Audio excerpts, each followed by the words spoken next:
இன்று நாம் நேற்றைக்கு முந்தைய நாளுடைய நிகழ்ச்சியின் தொடர்ச்சிக்கு போகிறோம். என்னவென்றால் சிசிசி என்றால் கத்தோலிக்க திருச்சபையின் மறைக்கல்வி. இந்த அதாவது கத்தோலிக்க திருச்சபையின் மறைக்கல்வி என்பதற்கும் சின்ன குறிப்பிடம் என்றோ திருமறைச்சோடி என்றோ நமக்கு கொடுக்கப்பட்டிருக்கும் ஒரு சிறிய நூல் இருக்கிறது அல்லவா, அதற்கும் என்ன வேறுபாடு? அதாவது திருமறைச்சோடிக்கும் கத்தோலிக்க திருச்சபையின் மறைக்கல்வி என்ற சிசிக்கும் என்ன வேறுபாடு அப்படின்னா, சிசிசி என்பது நம்முடைய கத்தோலிக்க திருச்சபையின் தலைமையிடமாகிய ரோமை, அதாவது வத்திகான் இருந்து நமக்கு அங்கீகாரம் பெற்று உலக அளவில் போதிக்கப்படும் ஒரு மறைக்கல்வி. அதில் எண்கள் கொடுக்கப்பட்டு விதி எண்கள் என்று சொல்லலாம். விதி என்று அந்த கணக்காசிரியர் சொல்கிறார். நாம் விதி என்று சொல்வதை விட போதனை, டெனட்ஸ், அதாவது நம்முடைய திருச்சபையின் போதனைகள் என்று சொல்ல வேண்டும். அந்த போதனைகளுடைய எண்ணிக்கை அதில் இருக்கும். அப்ப நான் ஒரு கருத்தை சொன்னா அந்த எண்ணிக்கையை சொல்லும் பொழுது, அந்த நம்பரை சொல்லும் பொழுது உண்மையா பொய்யா என்று பார்க்க அந்த நம்பரை எடுத்து நீங்கள் புரட்டி பார்த்தால் அதில் உண்மை வெளிப்பட்டுவிடும். அதாவது திருச்சபை சொல்வதை தான் நான் சொல்கிறேன் என்பது வெளிப்படுத்தப்பட ஒரு நம்பர் தரப்பட்டிருக்கும். அந்த நம்பர் பயன்படுத்துவோர் அதை உறுதிப்படுத்துகிறார். தன்னுடைய கருத்து சொந்த கருத்து அல்ல. திருப்பி அந்த மார்க்ஸ் வாத்தியார்கிட்டே போறேன். அவர் சொல்கிறார், திருவிழியத்தில் இடம்பெற்று இருக்கிறது, அதனால் நான் அதை சொல்கிறேன் அப்படின்னு சொல்றது அது சொந்த கருத்தா அப்படின்னு பார்க்கணும். அப்ப சொந்த கருத்தா இருக்கிறது என்றால் சிசிசி 2779 படி அது உருவழிப்பாடு செய்ய வைக்கும் செயலாகியம். அதனால் நாம் சொந்த கருத்துக்கள் கூறக்கூடாது. ஒன்னு சிசிசி அடிப்படையில் இருக்க வேண்டும், அல்லது திருவொழி அடிப்படையில் இருக்க வேண்டும், அல்லது அவர் சொன்னது போல் திருவழிபாட்டு நிகழ்ச்சிகளில் பயன்படுத்தக்கூடியவையாக இருக்க வேண்டும் என்றெல்லாம் இருக்கிறது அல்லவா. அவை அதை சொல்ல வேண்டும். எதை சொல்ல வேண்டும்? நான் சொல்லும் கருத்து சரியானவை என்று அது சொல்ல வேண்டும். அதுதான் அத்தன்டிகேஷன் இல்லையா? நம்மள ஒரு கருத்து நல்ல கருத்து தான் எல்லோரும் நினைப்பார்கள். என்ன நினைப்பார்கள் என்றால், திருவிழியம் சொல்லிவிட்டால் அதை செய்தாக வேண்டும் நினைப்பார்கள். அப்ப ஏன் இயேசு முரண்படுறார்? பழைய ஏற்பாட்டில் சொல்லக்கூடிய கருத்துக்கள் புதிய ஏற்பாட்டில் ஏன் முரண்படுகிறது? உதாரணத்துக்கு கை கழுவுதல் ஒரு சட்டமாக இருந்தது பழைய ஏற்பாட்டு காலத்தில். புதிய ஏற்பாட்டு காலத்தில் அது முரண்பட்டு பேசுகிறார். அப்ப திருவிழியத்தில் இருக்குங்கிறதுக்காக நான் கை கழுவித்தான் சாப்பிடணும்னு ஒரு சட்டத்தை ஃபாலோ பண்றது திருவிழியத்தில் இயேசு சொல்லாத கருத்து. அவர் கை கழுவாம சாப்பிட்றார். கை கழுவுறது அந்த சடங்கு. ஆக்சுவலா அந்த சடங்கை செய்யாமல் புசிக்கிறார், உணவு புசிக்கிறார். அப்ப நான் கை கழுவுறது தவறு என்று பேசினால் அதற்கு பேர் விதண்டாவாதம். கிட்டத்தட்ட அது போன்றுதான் அவர் சொல்கிறார். இடம் பெற்றிருந்தால் நான் அதை செய்வேன். ஆமா, இயேசு கை கழுவ மாட்டான்னு இடம் பெற்றிருக்கிறது கருத்து. அதனால் கை கழுவிட்டு சாப்பிட்றவங்க எல்லாம் பாவிகளா? அப்ப அது புரிஞ்சுக்கணும். அது ஒரு சடங்காக இருந்தது அப்படிங்கிறத நாம் புரிந்து கொண்டு அந்த சடங்கை சடங்காச்சாரம் ஆக்காதீர்கள். அது உள்ளத்தை தூய்மையாக்குவதற்கான வெளியடையாளமாக கை கழுவப்பட்டது அப்படின்னு இயேசு சொல்ல வருகிறார். சட்டம் முக்கியம் அல்ல. அதாவது மனிதனுக்காக சட்டமா, சட்டத்துக்காக மனிதனா அப்படின்னு கேட்கிறார் அல்லவா. அது நோக்கம் என்ன? அதை புரிந்து கொண்டு அதுக்கு தந்தால நாம் கருத்துக்கள் எடுத்துக்கொள்ள வேண்டும். திருவிழியத்தில் இது போன்ற கருத்துக்கள் எப்படி எடுக்க வேண்டும் என்று சொல்லி தரும் நூல் தான் சிசிசி.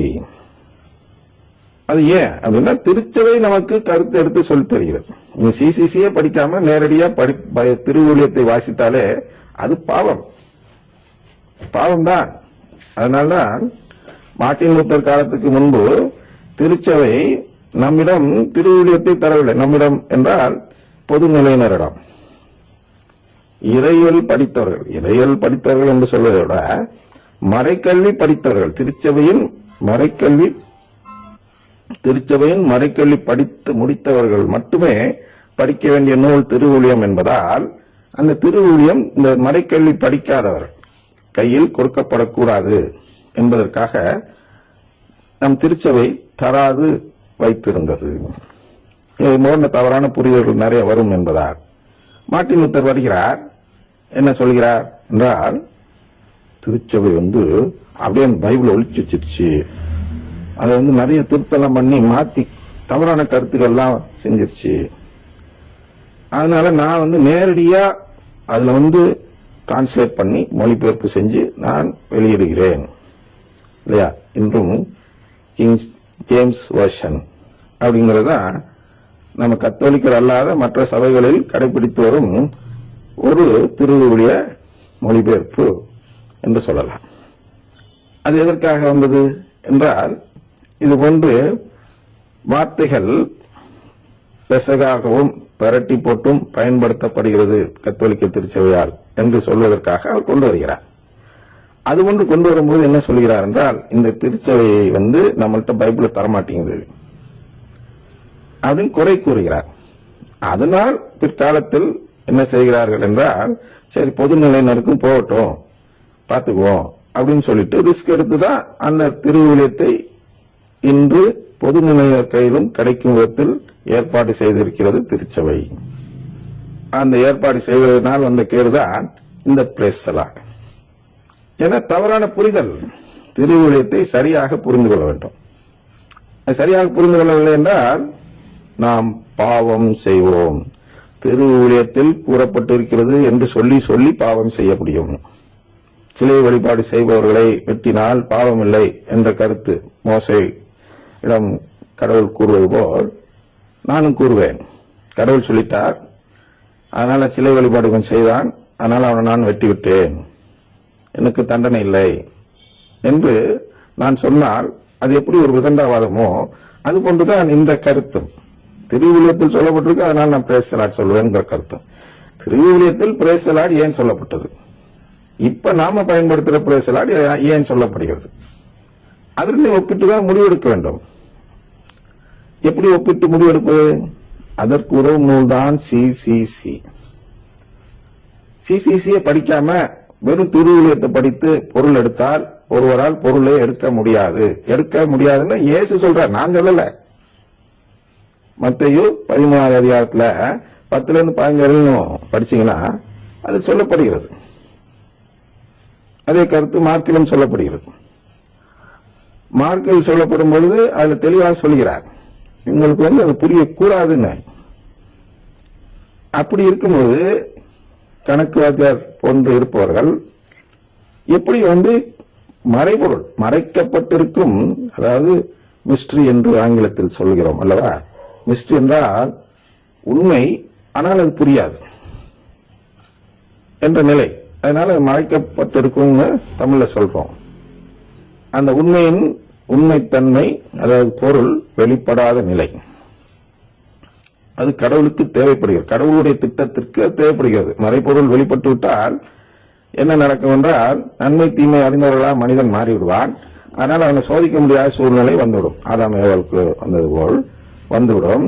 அதனால் மறைபொருள் இருக்கும் வரைதான் சோதனை தொடர முடியும். நமக்கு எது செஞ்சால் நன்மை எது செஞ்சால் தீமைங்கிறது வெட்ட வெளிச்சமாக திருவிவிலியத்தில் எழுதிவிட்டால் அதை பார்த்தா காப்பி அடிச்சு நான் வாழ்ந்துட்டு போறேனே, அப்ப நான் உண்மையான அன்பு உள்ளவன் அல்ல. ஏன் மறைபொருள் மறைக்கப்பட வேண்டும், ஏன் சோதனை இருக்க வேண்டும் என்றால், யார் உண்மையிலேயே கடவுளை முழுமையாக அன்பு செய்கிறவர்கள் என்று கடவுள் கண்டறிந்து அதன் பிறகுதான் அந்த நபருக்கு அவர் தன்னுடைய உறவை கொடுக்க முடியும். உறவு கொடுக்கிறது தான் மீட்பு. மீட்பு என்றால் என்னன்னு கொஞ்சம் தெரிஞ்சுங்க. கடவுளுடைய உறவை கொடுப்பதுதான் மீட்பு. ஏதோ தப்பு செஞ்சவனுக்கெல்லாம் நரகம், நல்லது செஞ்சவனுக்கெல்லாம் மோட்சம் அப்படின்னு ஒரு இடத்தை கொடுப்பதல்ல இல்லையா. மார்க் 7:7-9 வாச்சா இது தெளிவா இருக்கு. என்னன்னா, மனித சட்டம் கடைபிடிக்கிறவனுக்கு மோட்சம் கிடையாது. அப்படின்னா என்னன்னா, அது மீட்பின் வழி அல்ல. மனித சட்டம் கடைபிடிக்கணும், ஆனா மீட்புக்காக அல்ல. ஆனா அதை கோட்பாடா மாத்துறாங்க இது போன்ற நபர்கள். குறிப்பா மார்ட்டின் லூத்தரை பின்தொடர்பவர்கள் மனித சட்டத்தை கோட்பாடுகளாக மாற்றிவிட்டு அதன் அடிப்படையில் திருச்சபையை குறை கூறுகிறார்கள். மனித சட்டத்தின்படி திருச்சபை செய்ததெல்லாம் பாவமே. மனித சட்டத்தின் அளவுகோலை வைத்தார். அதிலே சொல்றார், கடவுளின் சட்டத்தை வெகு திறமையாக புறக்கணிக்க மனித சட்டத்தை நிலைநாட்டுகிறீர்கள். அதான் நடந்துச்சு மார்ட்டின் லூத்தர் காலத்திலும் இப்பொழுது கரிஸ்மாட்டிக் இயக்க காலத்திலும் இதான் நடந்து கொண்டிருக்கிறது. கடவுளின் சட்டம் புறக்கணிக்கப்படுகிறது. எதனால்?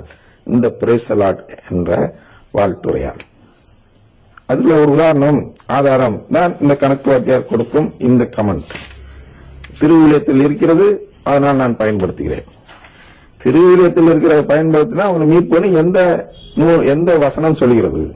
மேற்கொள் எடுத்துங்க. இப்ப இன்னைக்கு போட்டுறாங்க, கடைசி நாள் அதெல்லாம் போடுங்க. எந்த வசனத்தின் மூலம் திருவிழியத்தை பயன்படுத்தினால் அந்த திருவிழியத்தில் இருக்கிற வார்த்தைகள் மீட்புக்கு உதவும்? இதுதான் மீட்பு, சோலா ஸ்கிரிப்சுரா என்று மார்ட்டின் லூத்தர் எழுதுகிறார். அதாவது திருவிழியம் மட்டுமே போதும் மீட்பு பெற என்ற கருத்தில் திருவிழியம் மட்டுமே போதாதுன்னு இயேசு சொல்லியிருக்கிறார். என்ன சொல்லியிருக்கிறார்? மறைபொருள் மறைக்கப்பட்டு வைத்திருக்கிறது என்று சொல்கிறார். அது எப்படி என்று அடுத்து பார்ப்போம்.